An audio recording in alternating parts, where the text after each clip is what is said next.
Please subscribe Ito Money Vlog.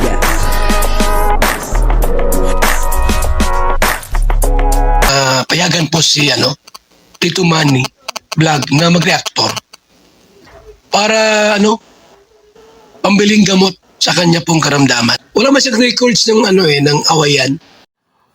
Yun po no, sa video pong ito ay talagang Kalingap Angel, lumalaki na ang ulo. Sino kaya ito, no? At Kalingap Rob, sumasama ang loob. Papanoorin po natin yung video at syempre bigyan po natin ng konting reaction. Pero bago po yan, ako muna po yung bumabati sa inyong lahat ng magandang umaga, magandang tanghali at magandang gabi sa inyong lahat mga kapatid. Saan man kayo ng panig ng mundo naroon ngayon, ay mag-iingat kayo palagi at napagpalaan kayo ng ating Panginoon. Patuloy lang po natin supportahan sila Kuya Bal Santos Matubang, Kalingap Rob, at Ed the Vlog, Jack Tapia at yung mga kasamahan po natin sa Karepa, no? Ganun din po yung mga Kalingap partner na charity vlogger. At maraming salamat po sa patuloy na tumatangkilik sa aking YouTube channel at nanonood sa aking video reaction. Ganun din po, pakisuportahan sila Sagap TV, Jebrod TV, at Ross Basso Official. Ano po? Ito po yung video no, na kung saan Kalingap Angel talagang lumalaki na ang ulo at Kalingap Rob, sumama ang loob. Ano po? Ang abuhan po ng video ito yung mapanood po natin sa YouTube channel ni Kalingap Rob. Alam nyo po guys, sa totoo lang, sa mga ganitong klase ng opportunity, di ka pwedeng hindi na parang masyado nang mababaw yung mag-excuse ka ng busy ka or focus ka sa mo. Kasi ito na nga yung ito na nga yung pinto para sa mga pangarap mo, di ba? Di ba kung magiging ka lang practical, mag-iisip ka ng Kasi ito naman yung dito na bago yung buhay mo. So, kung sasabihin nyo na yan si Dara, wala na siyang time kasi sa kapatid niya. Hindi po yun ganun. Masyadong mababaw po yung ganung dahilan. Diba? Ito na nga ito na nga yung magpapabago, diba? Ito ng Kalingap, andyan na And napakadali lang ng gagawin mo. Makikiano ka lang. Yun lang, sasama ka lang sa vlog. Sobrang dali lang po. Kaya nga, pag nag-invite ako sa kanila, hanggat maaari, sana pumunta naman.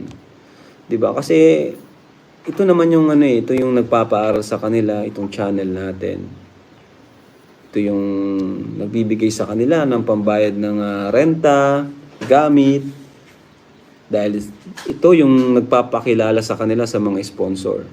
So, napakalit na bagay na lang yung 1 oras na pag-vlog natin, 2 oras na pag-vlog natin. Yun na lang yung gagawin, di ba? Saka napakadali lang ng gagawin, di ka naman magtitinda, di ka di ba? Di ka tingnan niyo na lang po yung ibang mga naglalaba, di ba? Naglalabada para lang kumita. No? Kaya po yun. Kunting reminder lang, di ba, sa mga natin, sa mga beneficiaries natin na minsan ay wala nang time, di ba? Nakakalungkot. Pero syempre, kung exam, di naman po tayo nagba-vlog ng may exam or may pasok. Di ba? Di naman tayo nagba-vlog ng may exam o may pasok. Palagi tayo nagba-vlog ay walang pasok. Kagaya kanina, Sabado, wala namang pasok. Kaya ayun. Kasi yung pag-vlog natin sa kanila is para sa kanila din naman yun No? And the rest, syempre sa team, may mga team tayo. Pagkain, gasolina. Syempre para sa pamilya ko rin, kahit pa paano meron. At syempre yung iba para sa ibang beneficiaries. So marami po yung paghahati-hatian. Kaya yung pag-vlog natin sa kanila is para sa kanila din po yun. Yun nga po, napanood po natin yung video, no? Dito nga po ay medyo masama ang loob ni Kalingap Rob, no? Doon po sa kanyang mga binibitawan na salita, no?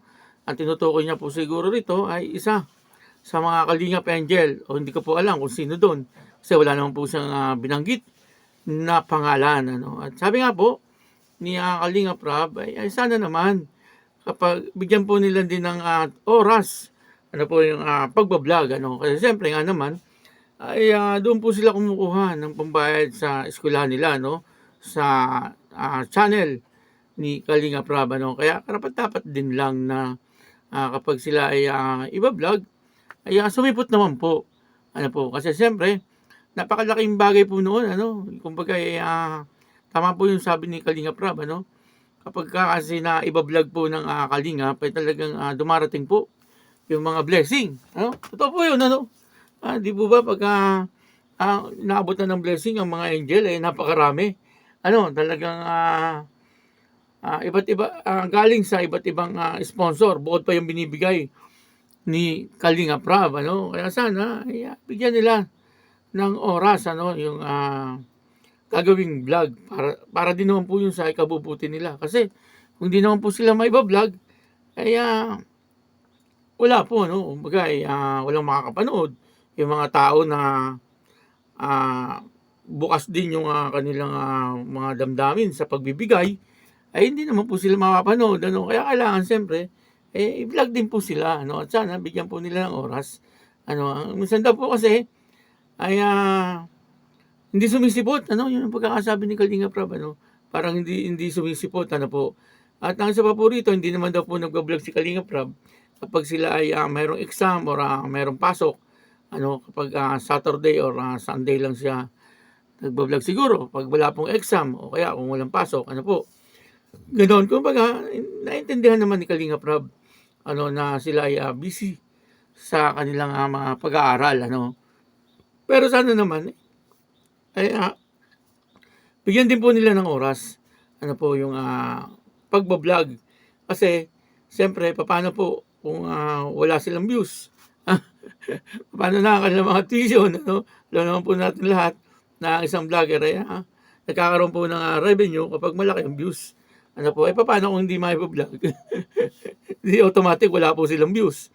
Ano, paano na yung kanilang mga tuition fee? Ano po, at siyempre, ay yung mga ibang blessing na darating sa kanila, di wala na, sayang naman. Ano, kumbaga sabi nga ni Kalinga Prab, ay napakalaking opportunity, ano, yung ginagawa po nila upang sa gano'n ay mabuksan yung blessing na darating sa kanila. Totoo naman po yun, ano? Kasi kung hindi po sila may vlog, wala naman po makakapanood at wala pong blessing talagang darating sa kanila. Ano? Una-tuna, saan po kukuha ng pambigay sa kanila kung walang views? Di po ba? Minsan may mga sponsor din po na nagbibigay, ano po, pero madalas siyempre galing po sa kanyang channel, ano. Lalo-lalo po na po yung tungkol doon sa pag-aaral, ano, ng kanyang mga scholar, ano po. Siyempre hindi naman po lahat na iba-vlog yan lahat, ano. Siyempre pag minsan meron po dyan na mahina ang views, may malakas ang views. Siyempre, kung lahat mahina ang views, paano na po yung kanilang pag-aaral? Ano, paano po yung kanilang mga tuition fees? Sana maisip din po nila na kailangan din nilang ma-vlog, ano po, na sa ganun na tuloy-tuloy ang kanilang pagpasok, ano po, sa eskwelahan. Kaya yun, ano, maraming salamat po sa inyo lahat. At ako po si Tito Manny Vlog na nagsasabing God bless you all. Diyos mabalos.